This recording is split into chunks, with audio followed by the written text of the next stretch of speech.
ഇരുചക്രവാഹനത്തിൽ ചായ വിൽപ്പന നടത്തി കുടുംബം പോറ്റുന്ന പാലുവായ് തൈക്കണ്ടിപ്പറമ്പിൽ സ്വദേശി മജീദിന്റെ ജീവിതത്തിലേക്ക് വീണ്ടും പ്രതീക്ഷയുടെ വെളിച്ചമെത്തിക്കാനായി ഒരു നാട് മുഴുവൻ കൈകോർക്കുന്നു.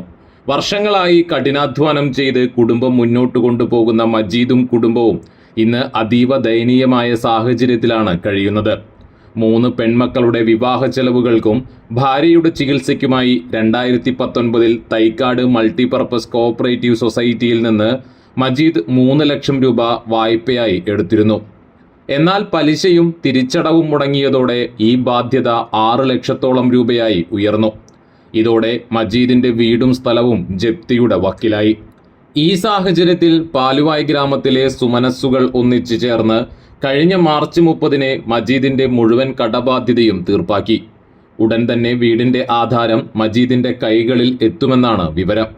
എന്നാൽ കടബാധ്യതകളിൽ നിന്ന് മോചിതനായിട്ടും മജീദിന്റെയും കുടുംബത്തിന്റെയും ജീവിത സാഹചര്യം ഇപ്പോഴും അതീവ ദയനീയമാണ്. ഏതു നിമിഷവും തകർന്നു വീഴാവുന്ന വീട്ടിലാണ് ഇവർ താമസിക്കുന്നത്. വീടിന് പൂർണ്ണമായ മേൽക്കൂരയില്ല.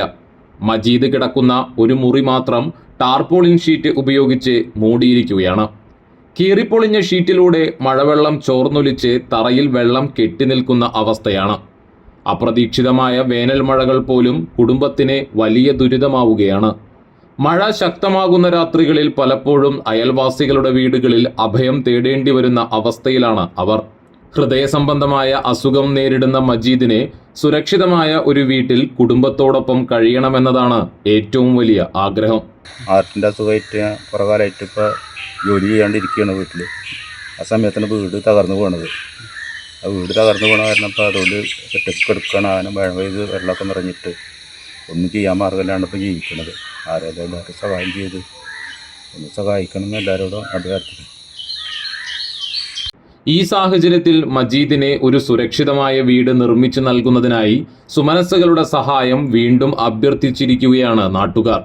ഒരു കുടുംബത്തിന്റെ ജീവിതം മാറ്റിമറിക്കാൻ സമൂഹത്തിന്റെ ചെറിയ സഹായം പോലും വലിയ മാറ്റം സൃഷ്ടിക്കുമെന്ന പ്രതീക്ഷയിലാണ് എല്ലാവരും.